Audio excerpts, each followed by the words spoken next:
Поруч зі мною один з партнерів конференції «Зеро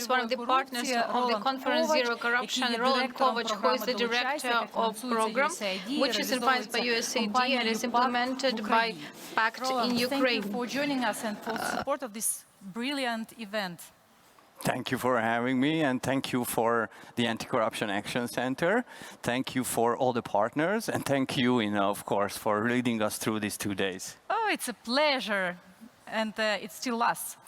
I think it's very important that in the country which actually claimed de-oligarchization as the main anti-corruption strategy of the whole state, that this is the first conference of such level organized without oligarchs.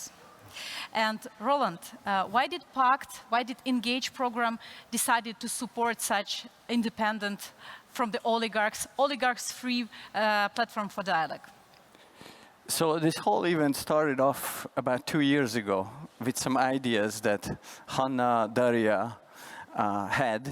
And we were discussing it, what would be the way for Ukraine to show its face that it really wants to show to the world, and especially what civil society in Ukraine would like to communicate about what are the changes that are happening here in the country. And then we realized that this is really the one place, a conference by civil society, which cannot be contaminated by any sort of dirty money. Civil society is the one that operates transparently and openly in this country, and we wanted to demonstrate that to Ukrainians and to the rest of the world that it's possible. And it's a uniqueness, unfortunately, still a uniqueness in Ukraine for the conference of such level. But let's say it will be a trend-setting new way of discussing geopolitics and democratic development. Civil society, with European partners, with progressive Ukrainian politicians, and with free media, independent media who help us to send this message across the borders. This would be fantastic. If a one-time event is not a trend, if it happens the second time, it's a pair. When we talk here the third time, 3 years from now, then we can talk about a trend. But certainly, it would be very important for Ukrainians to understand that there is ways to do things differently than before. And obviously, the revolution of dignity had helped to recognize that it is possible, but it happens day by day. Once the conference is over, the job is not done. Quite the contrary. When we talk here again next year or next year, and we can say that Ukraine is a home for homegrown civil society that really is a role model for not just in the country, but the rest of the world, but certainly in the region, then I will be happy. I do believe that we meet each other in such formats not for the last time. And talking about future and how we can become even better. We are living in these times of hybrid threats for democracy, disinformation, system corruption, and law wars. What formats of dialogue could meet these threats? What would be the efficient answer to these threats? Maybe different conferences, different forums, just miss some moment, miss some topic, do not cover some topic. What should be visible, what should become visible next time when we are talking about democracy in action? So the first thing about this conference, which 2 years ago, when we began to discuss it, it was going to be a very traditional conference, which of course works in a certain setting, but in the post-COVID environment, we learned to actually interact with each other online and also sometimes offline, but most importantly, in real time. And I think what really is the uniqueness of today's event is that we're able to do real-time discussion from different parts of the world and with those who are, we call citizens, those who really benefit all of the reforms, all of the changes. And contribute into these changes. We heard the voices of the anti-corruption activists from across the world. And that's, I think, is the crucial thing to preserve for the future too. So strengthen the voice of citizens. How to regularly interact with citizens, not only strengthen their voice, but first listen to them. Hear what they want us to do. Hear what they want you to do, first and foremost. And really reflect on their demands. So what do active citizens want actually in times of pandemic? How COVID pandemic influenced your strategy in Ukraine, your action plan? Because I know that Dolучайся Engage program really engages citizens in all regions of Ukraine. What have changed during the last 1.5 years? So first of all, COVID, of course, had impacted everyone, not just us, not just Ukraine, but the rest of the world. And it's not yet over. We should be clear about that. But what has changed is that there was a really rapid learning process for the whole of the world, and it's true for Ukrainian civil society organizations too. And this sort of adaptation, since we are extremely demand-driven, is the adaptation that we would learn from ourselves, and we would reflect on our programming as well. So just to give you a very specific example, most of the anti-corruption institutions have been focused on certain topics before the pandemic started. Now, if you look around, all around the world, anti-corruption organizations, both government and non-government, are keeping a very close eye on public procurements of public health services, medicines, obviously vaccination. There's a race for vaccines around the world, which leaves a fertile ground, of course, for behaviors. But this is what organizations, citizens, and the governments can keep control under. David Stulik today told during the panel that we are a little bit lacking the view from a side, because we are in Ukraine very concentrated on our internal processes. But you, as a Hungarian originally, already work and live in Ukraine for 10 years. How quick is our adaptation system after the Revolution of Dignity? Could you just remind us to what extent have we changed during the last 7 years or 10 years? In which Ukraine you arrived, and where do you live now? Sure. Actually, it's more than 10 years. Wow. That I'm here. And I can tell that the events of 2013 and 2014, and not just the revolution, but what unfortunately happened afterward, and Ukraine still grapples with it, also provided a huge impetus for changes in the country. And just to give you examples, 10 years ago, when I would be discussing environmental concerns with even partners of Ukraine, it would be on the back burner. It would be not the most important thing, as they would say. Now you go around in cities of Ukraine and everybody is on their electric scooters. You go to villages and they sort their communal waste, things that 10 years ago they would say, we don't have waste. Inclusion, diversity, it was not a topic, it was not even a discussion point 10 years ago. And now we have the strongest women leaders in Ukraine. Ukraine is leading the region in supporting people living with disability, leading the region for people with different sexual orientations. So it's much more comfortable country now? It's certainly a much more comfortable country for a European. And I'm not sure about being a Hungarian, it's much more comfortable. No? This is one thing that's my last question was actually what Hungarians could learn from Ukrainians. Is there anything? Absolutely. In my country, a lot of the people who I meet with when I go home, when I can go home, they actually ask what was really the recipe for Ukrainians. And all that I can say is that they worked together from different walks of life. There was no taboos, and there were no sacred cows. And by doing that, they were really able to develop a vision and make that vision happen, at least on the short term for now. Thank you so much. Thank you for this view from a side, and thank you for being inside of this fight, standing together shoulder to shoulder with Ukrainian anti-corruption activists. Thank you, Roland. Thank you, Inna. Now, я хочу передати слово вже на наступну панель. Її модераторка Олена Галушка, членкиня правління Центру протидії корупції, і тема – це рішуча відповідь законотворців на strategic corruption as a hybrid threat to democracy and security globally.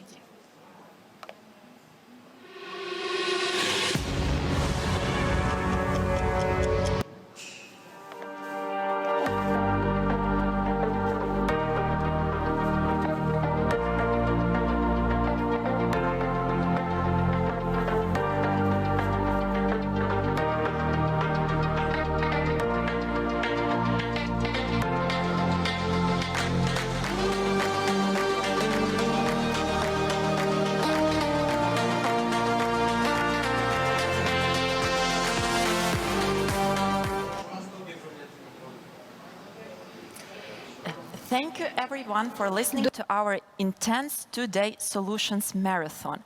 My name is Olena Halushka, and I have the honor to moderate today's discussion with the distinguished guests, members of parliament from Ukraine and other countries on both sides of the Atlantics. We will discuss today how the legislators should respond to strategic corruption and other hybrid threats posed by the kleptocratic regimes to democracy. Defending democracy requires strong leadership, unity, and trustful cooperation, especially when your enemy is the kleptocratic regime ruling authoritarian states. Dirty money, terrorism, disinformation, they disregard borders, especially when kleptocracies aim to use them to erode democracies from the inside. Not only successful examples of established democracies, but even more their alliances, their cooperation, and their potential to cherish transitional democracies and help supporting the reforms threaten autocrats much. Within this fight against kleptocracies, an important role lies in the hands of the legislators. So what can the lawmakers do domestically and internationally to tackle subversive activities of the kleptocratic regimes? To talk about these challenges, and more important, to seek for the solutions, we have a panel of powerful speakers I am honored to present to you. On the stage, we have Madam Anastasiya Radina, Member of Parliament at the Verkhovna Rada of Ukraine, Chairwoman of Rada Anticorruption Committee. Online, Senator Sheldon Whitehouse. Online, Mr. Jan Lipavský, Member of Parliament of the Czech Chamber of Deputies, Vice Chairman of the Committee on Defense and the Committee on Foreign Affairs. Hello. Hello, thank you very much for joining us online. Senator Sheldon Whitehouse, U.S. Senator for the Rhode Island. Thank you. Good to be with you. Thank you so much, Senator, for joining us.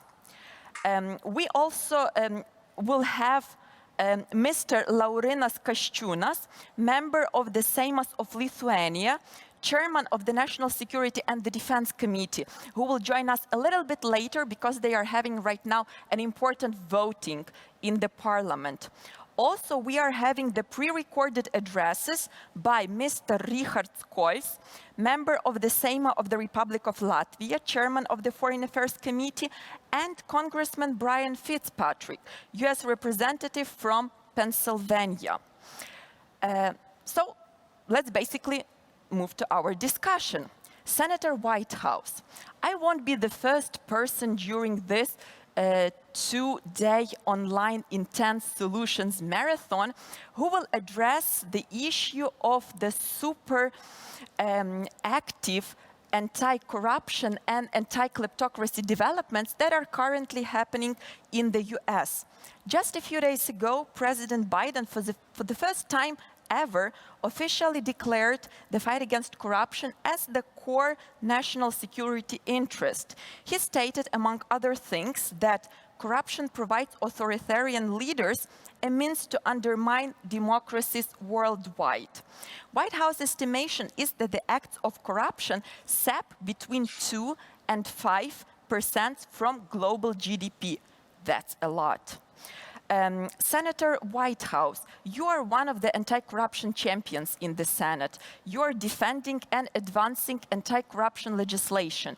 In order to implement President's memorandum, basically all governmental institutions will be engaged in the implementation of the anti-corruption measures. So please, could you tell us what are the priority steps the Congress intends to take in order to implement President Biden's anti-corruption memorandum?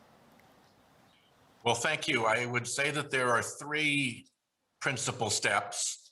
One is to make sure that we support the international initiative that President Biden announced.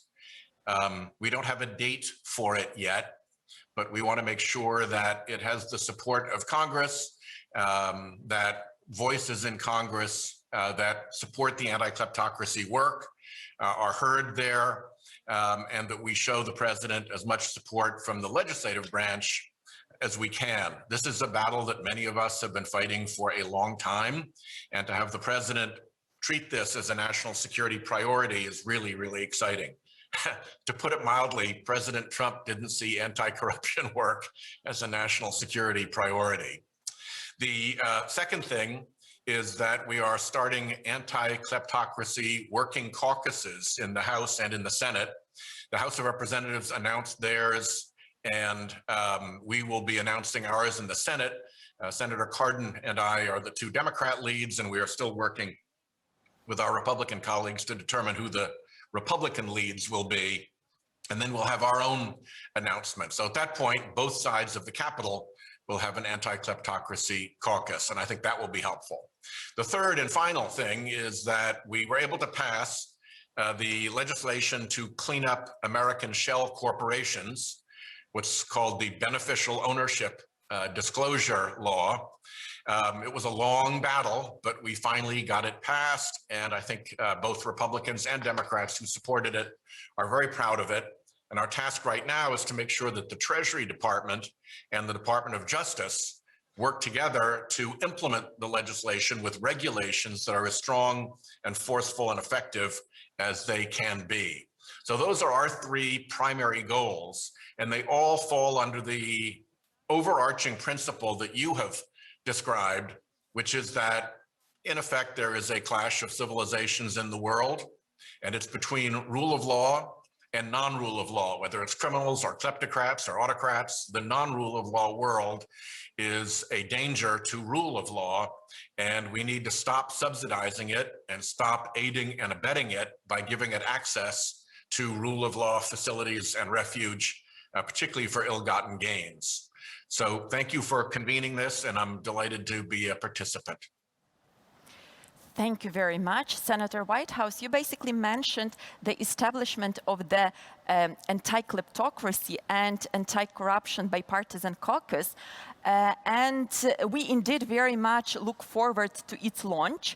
It will be launched, as it was announced, basically in 2 days already, on the 10th of June, at least on the side of the House of the Representatives. And we think that the very fact that the support against corruption has the bipartisan support in the Senate is a very important, not only for the US, but basically as the signal for the whole world and for the countries in transition, countries like Ukraine, that there is the big fight against anti-corruption, which is not limited to specific borders of the specific country, but it's gonna be the global crusade for, as fighting against corruption. And we have, as I already mentioned, we have a pre-recorded video by Congressman Brian Fitzpatrick, who is co-leading this anti-kleptocracy caucus initiatives from the side of the House. And he is also a co-chair of the Congressional US-Ukraine caucus. And let us see his address and the goals and objectives of the fight against corruption that he communicates from his side. Hey everyone, Congressman Brian Fitzpatrick here, and I'm glad to be joining you today for the Zero Corruption Conference, and was pleased to be invited after meeting with a delegation of anti-corruption advocates in Washington, D.C. last month. This panel's topic of a strong legislative response to systemic corruption is as pressing now as ever. Systemic corruption remains a threat to democracy and security across the globe. Corruption is not beholden to one political ideology or to one nation's borders. It spreads knowingly and unknowingly around the globe. Dirty money impoverishes everyday citizens from its nation of origin, and it strains the vitality of a nation's economy. The good news, a cooperative international effort is being waged to fight back against systemic government corruption. As the co-chair of the Congressional Ukraine Caucus, I have strived to strengthen the partnership between our two nations. A strong partnership between the United States and Ukraine is critical and matters now more than ever. I will also be spearheading a new bipartisan caucus, the Congressional Caucus Against Foreign Corruption and Kleptocracy. This caucus will educate and mobilize members of Congress from both parties on the cross-jurisdictional nature of corruption and identify bipartisan opportunities to work together to end kleptocracy.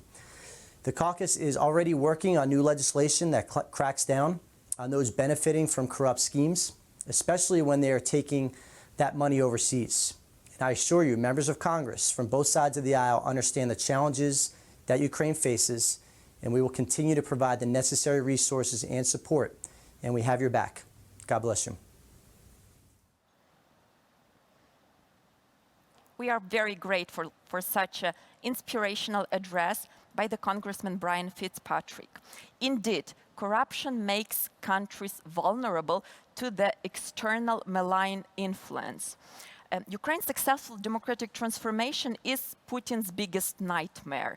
Ukraine's potential to cause tectonic changes in the whole region scare Russia's President Vladimir Putin very much. So apart from the occupation of Crimea and the conventional war on the east of Ukraine, the Kremlin actively orchestrates the aggressive anti-Western and anti-reform propaganda, disinformation campaign in Ukraine, which is obviously financed by the means of the strategic corruption. Among the biggest horns and those that disseminated the propaganda were the TV channels associated with Putin's crony Viktor Medvedchuk. These TV channels actively attacked the reforms and the reforms as the personalities. They were aimed at delegitimization of the people who lead the reforms, as well as the deliverables of the reforms in the eyes of the society. Fortunately, these TV channels were recently shut down. However, this took place only 7 years after the Russian aggression started. Madam Radina, you are leading the Anti-Corruption Committee for the last 2 years, but your anti-corruption work is not limited to that. You've been actively involved in the advocacy of the establishment of the new anti-corruption institutions, so you are very well aware, not only on the level of a person who knows about the reform. You were the doer. You were those who pushed this reform. Right now, you are part of the parliament. Please tell us what Ukrainian lawmakers can do in order to strengthen Ukraine's capacities to tackle Kremlin's strategic corruption and the malign influences they try to perform in Ukraine using this strategic corruption as the tool. Thank you very much for your question, Olena, and thank you very much for this opportunity to be part of this very distinguished panel today. Now, in Ukrainian context, there are two key elements to combating strategic corruption. One of that is having a robust, effective anti-corruption infrastructure system of organizations who would be in a position to independently investigate, prosecute, and deliver justice to cases for high-profile corruption. Another very important element is to have a strong counterintelligence institution that will be ready to deal with threats coming from Russia, or let's call things what they are. These tasks are now, or successful implementation of both of that tasks are now in the hands of lawmakers. Although Ukraine has a established anti-corruption infrastructure working since 2016, now as a result of recent decision of the Constitutional Court, we have a legal gap in operation of our key institution, which is National Anti-Corruption Bureau. The task of lawmakers now is to adopt new law on National Anti-Corruption Bureau, independent investigative body for tackling high-profile corruption, and to make sure that no vested interests that are still active in Ukraine have any loophole or opportunity to interfere, take under control operation of this institution, or have an opportunity to influence this institution through influencing selection of its new director. As I'm seeing it, our key task in the parliament is to make sure that legislation provides for a crucial role of independent experts and decision maker on who will be the next head of Anti-Corruption Bureau. And without any exaggeration, this simple question, who selects the head of Anti-Corruption Bureau, the answer to this question will define the future of anti-corruption fight in Ukraine for next 7 years. As to other tasks of Ukrainian parliament, we have to deliver on the reform which Ukraine expected for generations. Now we have a unique chance to finally reform our still, let's be honest, KGB-style security service into modern NATO-style counterintelligence institution. This draft law is in the hands of the parliament now, and as I'm seeing it, our key task is to make sure that state security service is no longer a law enforcement body no longer a law enforcement body where sensitive cases just drown and never re-emerge before the court, but instead to make sure that SBU is NATO-style counterintelligence institution without any oppressive functions as to interfering with human rights or law enforcement. Thank you very much. It might sound quite simple, but we know very well that it is a super important and super complicated decision and the task. So we indeed have to say good luck to the lawmakers who are pushing for the real reform of the security service of Ukraine, as well as the really independent operations of the new anti-corruption infrastructure, because literally Ukraine's success will depend on the outcome of these reforms. Russian kleptocratic influence is now highly discussed in Czech Republic. Czech government recently came up with a statement that Russian intelligence officers were engaged in 2014 deadly warehouse explosions. As the result, Russian diplomats were expelled from the country. Czech media organizations reported the subsequent rise of the Russian propaganda related to the case, especially in the social media. So what we see again, that the kleptocracies are using a combination, a wide range of different instruments when they target a specific country. Mr. Lipavský, what is being done in Prague now in order to strengthen country's resilience to malicious influence of the kleptocrats?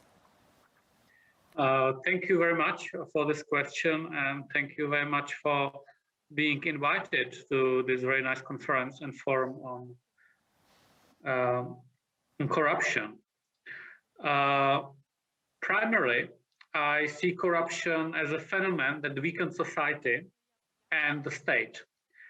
And the weak society is hardly able to defend itself against all sorts of threats, including hybrid threats.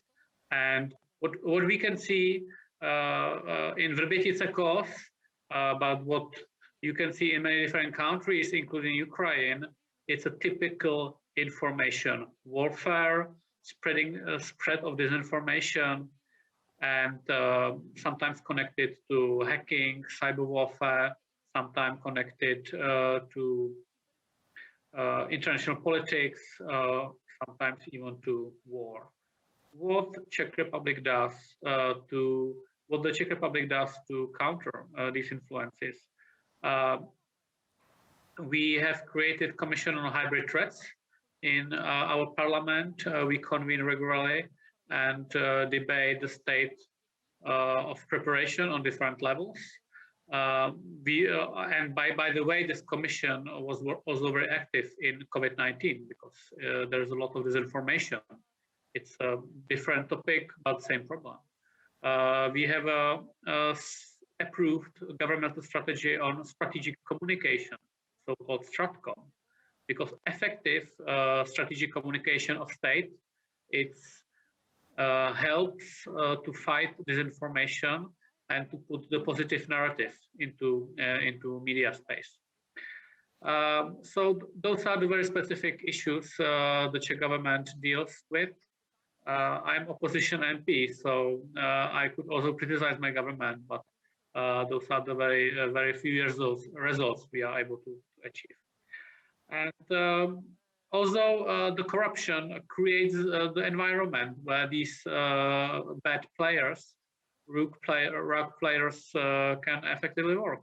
So it has a material and psychological component. One thing is that you lose through corruption your resources, and the other fact is that it destabilizes the whole society. So the psychologic of living under a corrupt government is less tangible, but to a certain extent also very dangerous. Thank you very much. The situation indeed with this warehouse explosions is quite complicated, and it had a very wide media coverage among the international media. And while commenting on this Czech developments, the EU Observer wrote that the expulsion of diplomats known to be linked to foreign intelligence seemed to confirm long-held fears that the embassy, Russian embassy, has acted as the hub for Russian covert operations. And it is believed that other countries in the region may face similar problems too. Basically, foreign covert operations are considered a real threat by Lithuania. This is reflected in the country's 2017 national security strategy. On top of the list of the threats mentioned in that strategy is conventional military threat which might be coming from the Russian side. Foreign covert activities aimed at undermining Lithuania follow.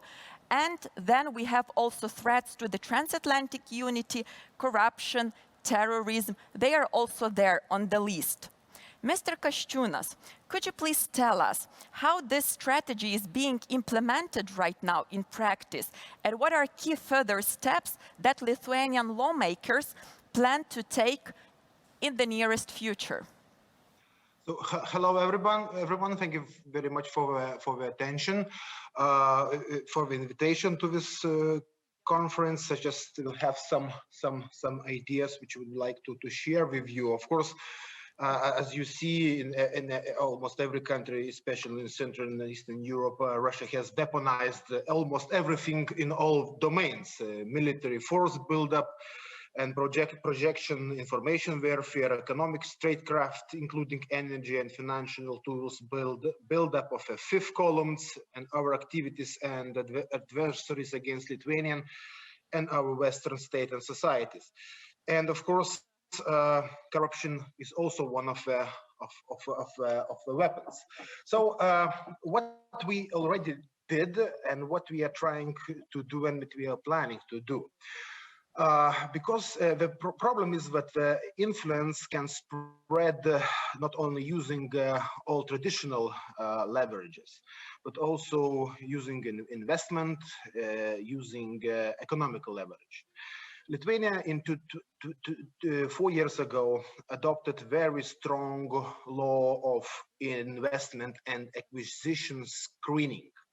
I would say is the most strongest investment screening mechanism if you compare with whole mechanisms which exist in European Union countries. I even can say what it could be a good example for other EU countries like a model which helped us to isolate and to block some investment from some third countries, not only Russia but also China, to our strategic objects. So the idea of this law is to create a governmental commission which gets the whole information about possible investors. And if investors links creates a situation where are some links with the regimes, we are not independent, the investments can be blocked. And can also say what, for example, some plans of some companies linked with Russia to build aircraft repair facilities close to NATO air policing mission in Lithuania was rejected. Also, we tried to create a big data center in Lithuania. It also was rejected. What we did just a few weeks ago, we also elaborated on this law additional things, and we are now talking about 5G network and possible investments from third countries, and here we are talking about China. So we created the situation now with non-EU, non-NATO producers, companies cannot participate in Lithuanian 5G network development. So we already did that. Russian or Chinese companies will not be allowed to do that. And I would say it's quite effective instrument which can be used by other countries. And of course, Lithuania is ready to share its experience. What is interesting in this context, when our governmental commission blocks some investments, some companies trying to use EU law to overcome Lithuanian national regulations. And there are some conflicts here because of freedom of capital, freedom of movement of goods, of services. Sometimes this EU law, EU rules are used to overcome Lithuanian national regulations. But of course, we still our decisions are strong, and we are ready to defend even in the courts. Another thing what we are planning to do, I would call it Lithuanian FARA. What I mean, a negative impact on the national security of Lithuania may be exerted not only by hostile intelligence and security services, but also through other entities of third countries, including business enterprises and their groups, lobbying entities, non-governmental organizations, and organized criminal formations. In order to mitigate these risks, we are planning, it's just a plan, and we will start a discussion to establish an obligation for such entities to disclose their relations with their clients, funders, and final beneficiaries.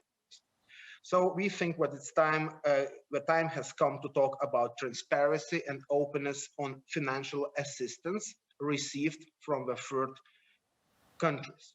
So such kind of examples of regulation is in the United States, in Australia, in Israel, where recipients of financial assistance from foreign countries have the obligation to openly declare the sources of their funding.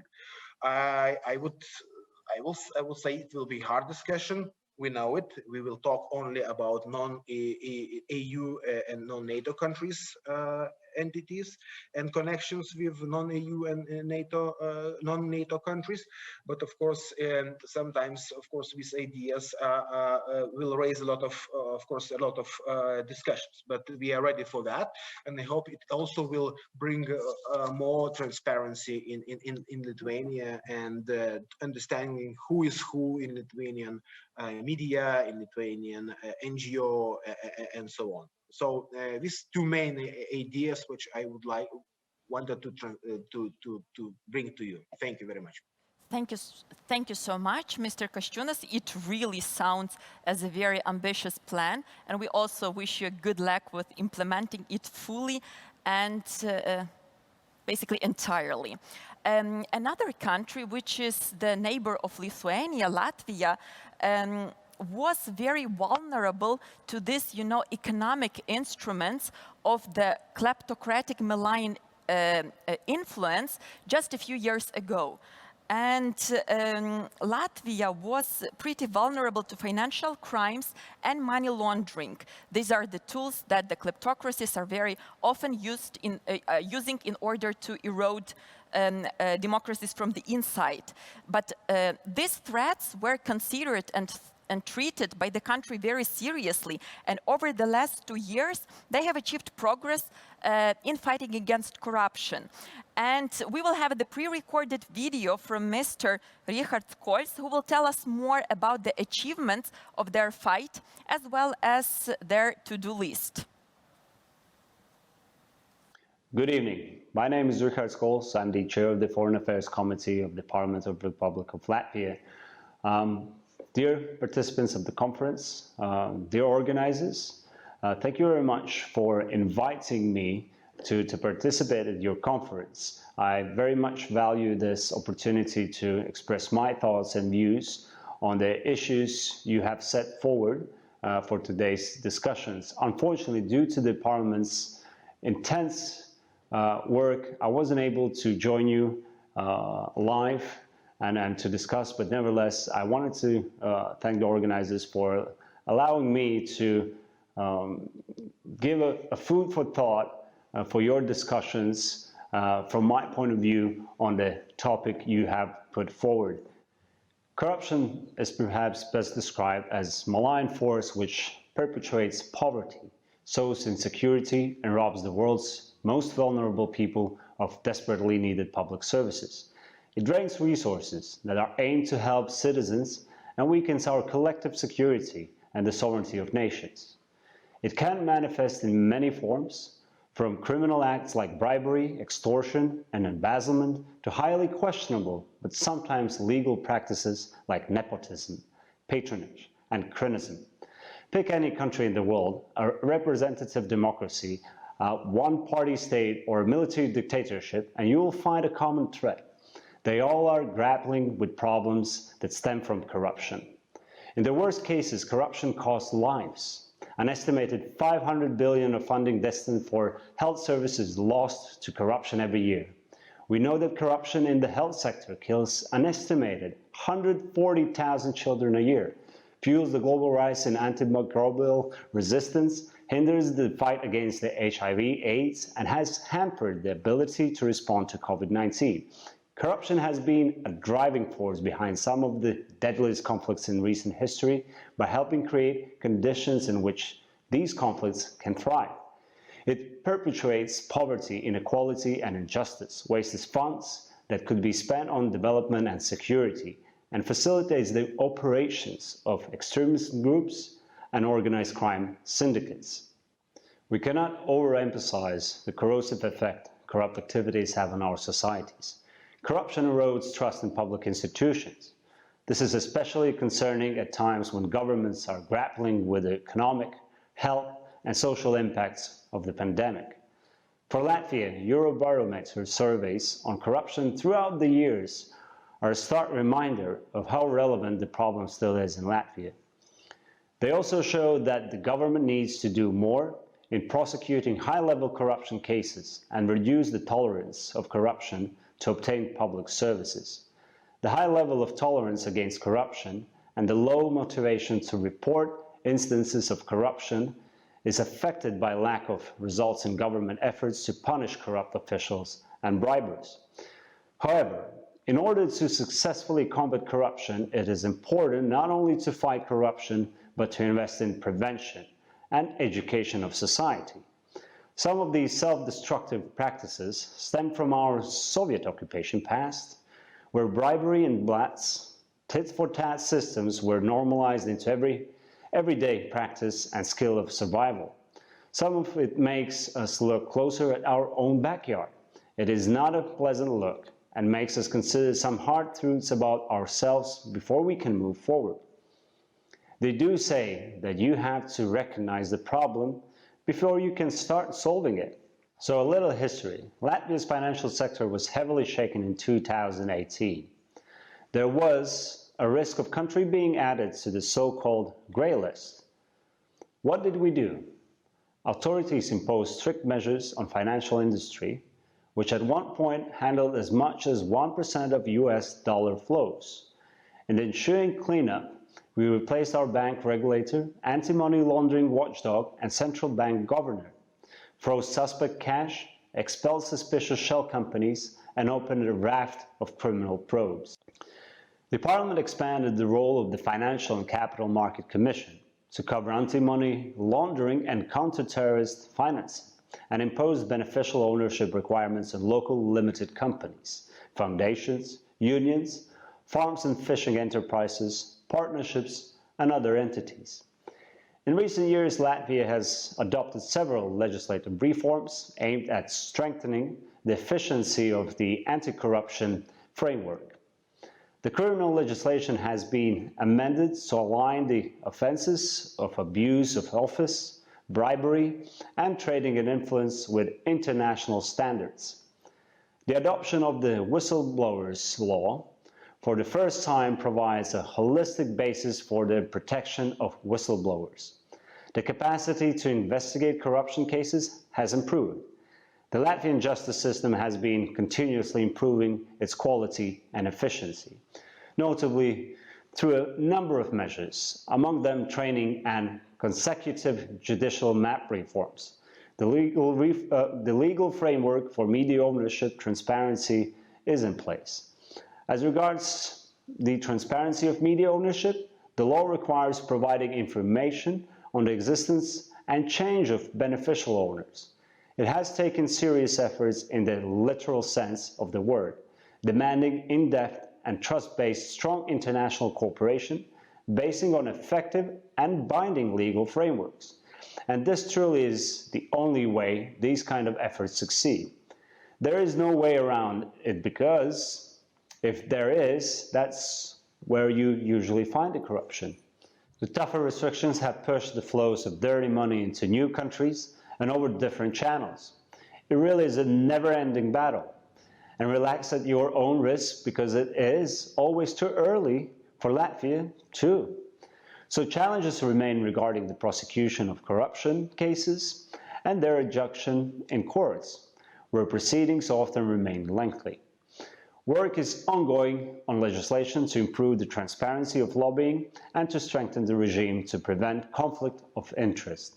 It is never just a matter of passing an appropriate-looking law. It demands change in the mode of our thinking and our approach, individual and societal.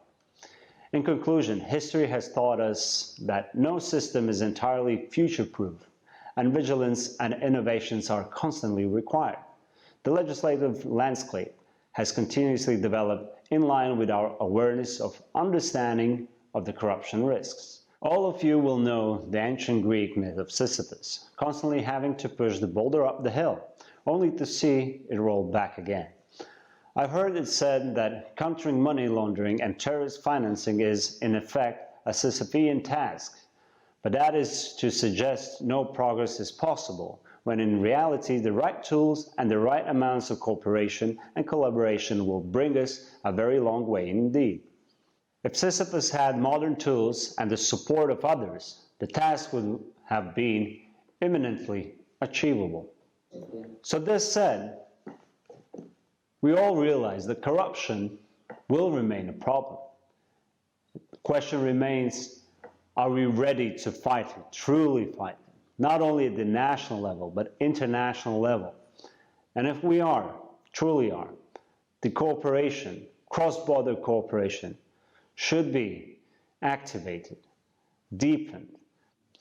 And since we're having this discussion today at a conference that is held in Ukraine, in Kiev, Ukraine as a country will have and has our support when it comes to delivering reforms, particularly in the area of rule of law, fighting corruption, and that is something that comes without saying. Not only in words, but in practice, we are ready to send our experts to help in improving the legislation procedures and to overall to tackle the cancer that is in true word meaning corruption is. And once again, thank you. Thank you for having me. Thank you, and I wish you a very, very productive conference, and good luck to my fellow colleagues, panelists. We are very grateful to Mr. Kols in absentia, and basically with his speech he made the transition between our two key blocks of the discussion. So we are moving from the discussion of the domestic measures that are being done in order to protect our countries from the kleptocratic influences, to what we can do internationally, how we could cooperate more and better in order to be much more effective in opposing the autocracies. And with regards to this, Senator Whitehouse, you have voiced an ambitious plan to do. What would you expect from your counterparts, like, for example, the members of parliament from Ukraine and other countries as well, in order to fight against transborder corruption and kleptocracy jointly and more effectively? Well, one very narrow point and then one much broader point. The narrow point is that I worry a lot about Nord Stream 2 and the opportunity both for Putin's petropolitics and for corruption to flow through that pipeline just as much as gas might. So I think that's something to keep an eye out on specifically. More generally, I think it's time that we reach an international understanding that providing aid and comfort to those who support kleptocrats and criminals by allowing them refuge in rule of law countries for all of their money and pelf, stolen goods, that's got to be brought to an end. And we should have a similar degree of international distaste for that, and a similar amount of international resolution against that we now have for things like child labor. Child labor was once seen as a local problem, and then we realized, no, this has to stop. And there are multiple international sanctions for countries that allow child labor to be used to manufacture goods. It turns up in trade negotiations, it turns up in international security negotiations, it turns up, I hope, in a new generic treaty on anti-kleptocracy. And the reason you have to do this internationally is because wherever you allow a leak, that is where the dirty, dark money will flow. So we really have to make sure not only that the leading economies of the world are performing at acceptable levels, and I'm embarrassed that the United States was not performing at acceptable levels, and we're stepping up our game, but the world's impatience with us is justified. But now I think we're back in the game, and it's equally important that we reach out and make sure that all of the nations that provide this kind of aid and comfort to kleptocrats and to kleptocracy and to corruption have to be sanctioned for it. We've got to clean this up as a global matter, in the same way that if you had an infection in your body, you would treat it across the board. You'd prescribe antibiotics. You'd make sure that you excise the rotten parts and allowed the body to heal. And our international body politic is being poisoned by this, and we have to fix it. Thank you very much. Basically, you already touched upon the issue of the Nord Stream 2. That was on the list of my questions, absolutely, because we here in Ukraine are super concerned with this project. I mean, when the Nord Stream 2 becomes fully operational, this would untie the hands of Putin for further offensive in Ukraine and will make Ukraine pretty much vulnerable to Putin's blackmail. We have already seen the statement at the international, I guess it was Russian forum, where Mr. Putin said that should Ukraine show goodwill, then they will keep the transit of gas through Ukrainian territory. Obviously, goodwill would mean that Ukraine needs to give up and forget about our Euro and Euro-Atlantic aspirations. So, Senator Whitehouse, I have a follow-up question to you. What do you think the transatlantic community should do to stop such kleptocratic projects as Nord Stream 2? Well, it was discouraging that the Biden administration appears to have given at least a partial sign-off to the project by lifting the sanctions. They have said that part of the understanding that was reached in return for doing that is that they will demand more support for Ukraine from all of the European partners that we work with. But I agree with you. If, first of all, it's bad enough that Nord Stream 2 supplies hydrocarbons into a world that is already burdened and threatened by climate change. But it's not only hydrocarbons that will flow through that pipeline. It is also political pressure. It is also opportunities for corruption. And it is also the the malign will of Vladimir Putin. So I think there are a lot of reasons that it's very important that the European community get together and make sure that we do everything we can to stop the project, or at least inhibit it in so many ways that it's only a hydrocarbon pipeline and not a corruption, kleptocracy, and malign power pipeline as well. Thank you. Indeed, one of the spheres where strategic corruption is especially huge, the projects are overly expensive, and the danger towards the national security is super huge, is energy security. And Mr. Lipavsky, you've co-signed an open letter of opinion leaders calling to stop Nord Stream 2. Also, you voiced a sharp criticism against another geopolitical energy project in Czech Republic, specifically the possible Russia's engagement in the building construction of the nuclear power plant. So I have the question, what do you think? Again, that will be similar to the question I put to Senator Whitehouse. What do you think the lawmakers could do internationally in order to tackle projects like this? We have already heard the experience of Lithuania, that they are establishing the database of the investors that have the links to these kleptocratic regimes. Maybe you have the other solutions being developed right now in Czech Republic. Thank you very much for this very good question. Regarding the nuclear power plant project, I spent almost 1 year to explain to my government that Russia and China has to be excluded from the process, from the procurement process. And only after the Vrbětice revelation that the 2 agents of GRU, maybe more of them, basically detonated 2 of our ammunition stores and killing 2 people, the government acknowledged that Russia will be excluded from the process itself. So it was the group of people around our president Miloš Zeman who pushed Russia into this affair.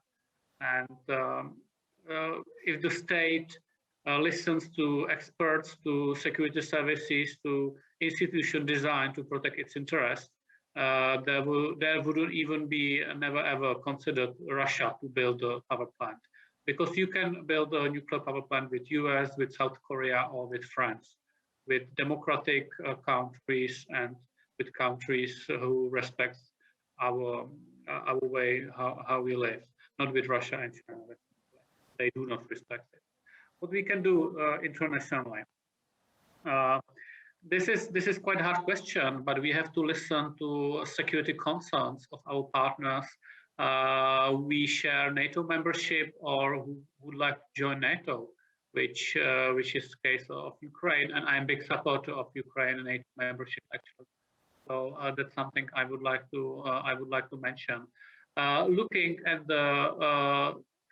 the case of Nord Stream, or even some other infrastructure and energetic projects, they are already a big source of corruption, political corruption. We can see it from Austria. The former Chancellor of Germany is a board member of Nord Stream. So definitely Russia knows how to buy influence, how to use this tool to push their agenda into European politics. And I think I very welcome that there should be connection between money and rule of law. I would like to see that the European Union would connect the money from EU budget with the state of rule of law in countries. This is especially sensitive for Poland or for Hungary. And also I welcome and I am a big supporter of Magnitsky Law initiative. I'm pushing this initiative here in Czech Republic. EU has done something, but it's EU, it's a lot of states has to agree. We know that there are different interests, especially Hungarian side blocks using this tool. But this is something, Magnitsky law, it's also designed to tackle with corruption. Look at the case, it was basically a theft of big money, which led multi-billionaire to switch from the world of big finance to the world of human rights, because he lost those money because there is no proper rule of law in Russia. Ergo, there's a corruption. So those are two very specific things I've mentioned to answer your question, and I hope this will give some solution in the future to this.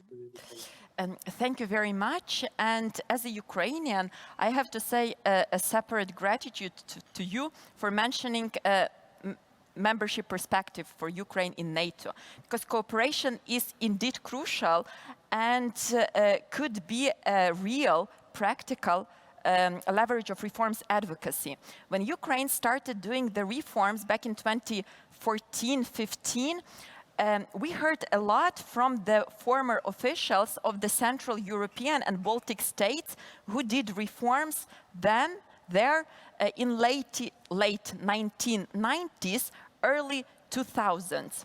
All of them said, literally repeated one message, that the EU and NATO perspective helped a lot in, on one hand, consolidating the reformers, and on the other hand, warming up the hunger for the reforms in the society, especially with regards to quite unpopular reforms like the social ones or the pension reforms. With regards to Ukraine, the most unpopular reform, less in the society but more with the political class, is fighting against corruption. Ukrainian civil society organizations recently urged NATO allies to provide us a Ukraine-NATO compatibility plan, which would be Ukraine's route to NATO membership. Yesterday we had the whole panel discussion and we had the presentation of the policy paper prepared by the New Europe Center, one of the co-organizers of the conference, where they made very, very clearly all the arguments why NATO will also win from having Ukraine as the part of it, not only Ukraine winning from joining the NATO. And I have therefore a question to Madam Radina. How could Ukraine's Western partners help the reformers to facilitate the pace of the reforms? And Ukraine's model, Ukraine's example should not be for Ukraine only, but this could also be used for the other countries who are regional democracy trendsetters like Georgia or Moldova, for example. Thank you very much. Without any exaggeration, that's probably my favorite question. I have to say that. I think now we are in a moment of time when international community has a perfect opportunity to do real difference in promotion of rule of law reforms and in protecting sovereignty of Ukraine. The best way to do that now would be to compile, together with Ukrainian side, a list of reforms, commitment to which, from Ukrainian side, will also mean commitment of international partners to promoting further integration with, of Ukraine with NATO. Now, why do I think this is a perfect solution? Let me take some time to remind you as to how visa liberalization action plan with the EU helped do literally miracles in promotion of rule of law reforms in Ukraine. Since 2014 and by 2016, 147, if I'm not mistaken, reforms were implemented under visa liberalization action plan. Why was that? Let me say that almost all elements of anti-corruption infrastructure were established as part of implementation of visa liberalization action plan. Now, why was that tool that successful? Because a number of elements came together. First, the population wanted and had a clear request on visa-free travel with the EU, which actually meant that the politicians had to deliver on this popular aspiration. At the same time, the population had also a clear demand for rule of law reforms, and the plan itself was very clear and had a clear connection between implementation of reforms and getting the endpoint or results of visa-free travel. I think the same can be now repeated with NATO compatibility plan for Ukraine. The moment is unique without exaggeration. Now we are at a time when Ukrainian population, majority of the population actually wants to see Ukraine in NATO as part of effort to ensure security for the country. Politicians, many of them have sincere commitment to work towards further integration with NATO, and President of Ukraine, Mr. Zelensky, is taking a leadership in that reform.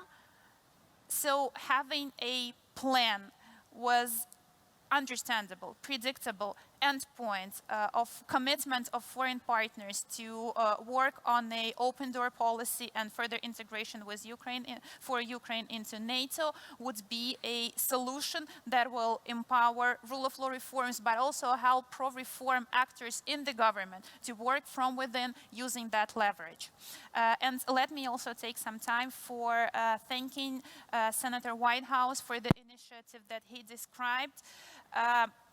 Now we are at an international situation when no developing country can actually fight its corruption on its own for one simple reason, that proceeds of national corruption end up sometimes very comfortably in developed countries. So it's only by combined international effort that we can put an end to that. Sanctions against corrupt regimes, strengthening international anti-money laundering framework, having proper measures to address activities of domestic enablers of foreign corruption are among few steps that had to be taken very seriously, both domestically and on international level, if we are serious and sincere in our commitment to fight corruption globally. Thank you very much. Basically, let me make probably one step back to the membership action plan and the prospects of the EU membership for Ukraine, because Lithuania's president has recently signed a declaration to support Ukraine's membership in the EU. And Lithuania's foreign affairs minister declared that the country will help Ukraine to get a NATO membership plan. In addition, your country is hosting Ukraine's reform conference just in 1 month. So we indeed, as Ukrainian reformers, feel such a support and the mobilization of the international community with regards to pushing for Ukraine's reforms agenda. And we are indeed, as Madam Radina mentioned, grateful for the international community for supporting Ukrainian reforms. However, Lithuania is also defending democratization actors at another, not less or even probably more important front line today, which is Belarus. Kidnapping the plane to detain opposition journalist Protasevich still seems like an action movie, but unfortunately this is the horrifying reality. Knowing that in the neighboring country the plane could be stopped and the opposition journalist could be detained is not a normality, but that's our reality. And chilling video of him clearly with the seen wounds on his wrists and praising Lukashenko is absolutely a propaganda video. Mr. Kasčiūnas, what do you think? What the West could do more and better in order to stop the dictator, and what the foreign lawmakers could do jointly to support Belarus democratization actors? Thank you very much for the question. I will be back on NATO a little bit, and then I will continue on Belarus. We became NATO members in 2004. If 5 years, for example, 1999, if you would ask some parliamentarians in some Western European countries with a question, do you imagine Lithuania, Latvia, or Estonia being members of NATO or EU? everybody will, most of them will answer, oh, it's quite difficult, it's a big challenge, and we ask why, and one of the reasons and the explanations was, especially when you're talking about NATO memberships, but the Baltic states are undefensible, because of big Russia neighborhood and so on. And I remember very good that in that days and that years, later on, Asmus wrote an article, "Don't give Russia informal veto power on NATO enlargement." So what happened in Lithuania 20 years ago I wish it should happen here in Ukraine. But the most precondition, the biggest precondition, nobody should have informal veto power to block NATO enlargement. No, should be no elephant in the room. Every nation which decide to be the members of one or another organization should have a sovereign right to do that. Russia shouldn't have no possibility to block, to veto the membership. It's a main precondition when we start to talk about future processes and future trends. When we are talking about Belarus, of course, situation is very difficult. To understand Lukashenko, normality is not the term already. That's absolutely the conclusion.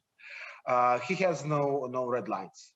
The only red line is Mr. Putin, but if he allows him to do, he will do.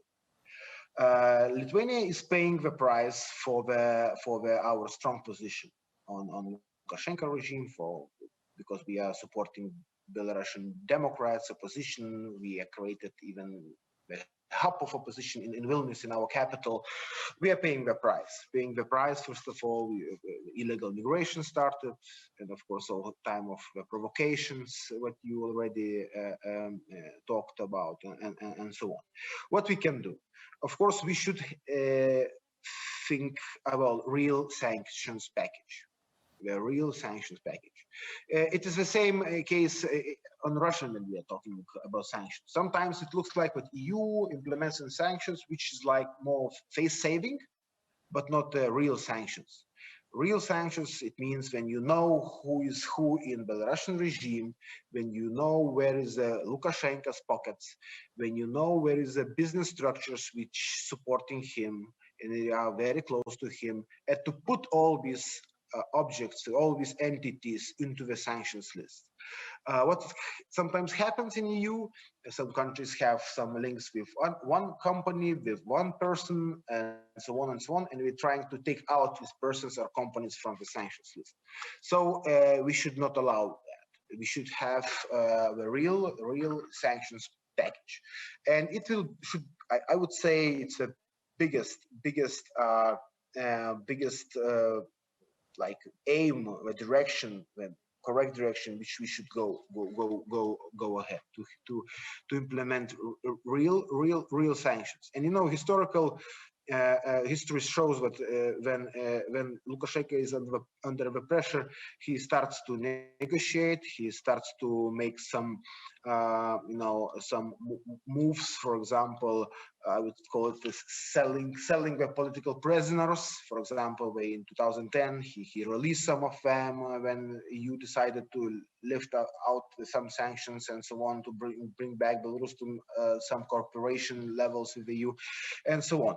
And it's first of all should be pressure, and so should be sanctions. So it is what we should do. Thank you. Thank you very much. Basically, we have 5 minutes till the end of our discussion, and I will make a bold step because I will open the last round of our discussions, but I will ask you to be super brief. Since this is the Solutions Marathon, we want to talk and we want to highlight the solutions. And therefore, I would like to ask each panelist to say one key best practice which other countries should learn from your experience with regards to tackling strategic corruption and closing the holes for enablers. Senator Whitehouse, the floor is yours. Well, I think the worst avenue of corruption is through anonymity. We are working to try to get rid of dark money in our United States elections, but the corrupting effect of enormous special interest dark money in Congress is evident all around us.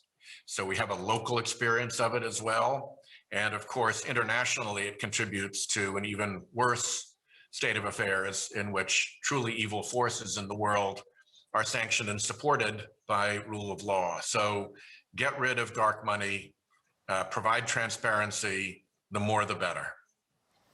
Thank you very much, especially for sticking to this 1 minute timing. Mr. Lipavský, what's your take? Transparency is the word. Transparency in money, transparency in who meets who, transparency in many other ways. It's easy to say, it's very hard to implement it. It usually means that we have to change many laws, and create basically big systemic changes, which is quite hard. So I admire everyone who is able to find good solution how to make something transparent in the world of politics. Thank you very much. Thank you so much. Mr. Kasčiūnas. Maybe I will repeat myself, but I will stick to our investment and acquisition screening mechanism. I think it is a good practice, which comes from Lithuania. You know, when we managed just 2 weeks ago to ban Chinese companies from 5G network, you know, can you imagine how big lobbyism was and so on? So it means but we were not so much dependent on Chinese in strategic sectors. And it helps us to have a free hand. It helps us to be independent. The same, I will say, in the other sectors like energy, transport. 15 years ago, we were totally dependent on Russia here. We were 100% dependent on Gazprom in our gas sector. Now we implemented reforms. Made the unbundling in our gas sector. Senator Whitehouse. We get back our infrastructure, and now we have competition in gas sector. We have LNG terminal, and this law of investment screening helps us to avoid unsafe, unsecured investment in our strategic sectors, and I think it's a good idea for our state. Thank you. Thank you so much for that, Madam Radina. Well, I think I will not be able to limit myself to one solution because Ukraine is actually bursting with solutions, but I will limit myself to two. First one, Ukraine shows how developing nations can overcome the challenge of implementing comprehensive reforms that last for decades and never deliver by establishing small institutions like independent anti-corruption infrastructure that start delivering in just few years. And by doing that, send a message to whole state system that rules of the game are changing and therefore empowering other comprehensive reform and fueling comprehensive reforms like reform of the judiciary or reform of the prosecution. That's one. And second, Ukraine has a unique solution how to prevent vested interests from taking control over newly established institutions. And this is by involving independent experts nominated by international partners, development partners, into decision-making on leadership of key newly established institutions, and therefore establishing from the start that these institutions are independent and in a position to deliver results, which I referred to in my previous success story. Thank you so much. I want to say a huge thank to an interesting and a really intense discussion to our distinguished guest speakers, Senator Whitehouse, Madam Radina, Mr. Kasčiūnas, Mr. Lipavský, and Mr. Kols and Congressman Fitzpatrick in absentia. So we all agree that it's impossible to advance democracy within one specific country anymore. Defending democracy requires strong leadership, unity, increased cooperation, and braveness to oppose autocracies. Advancing democracy requires bold creative solutions and readiness to think outside the box, like how to close the loopholes for enablers, how to look for the leverages to promote reforms advocacy, how to strengthen sanctions mechanism, how to support reformers in the transitional democracies, how to fight anonymity and ensure the real transparency. I really hope that today's discussion will be a modest contribution to transatlantic joint efforts on tackling against kleptocracy. Thank you very much, and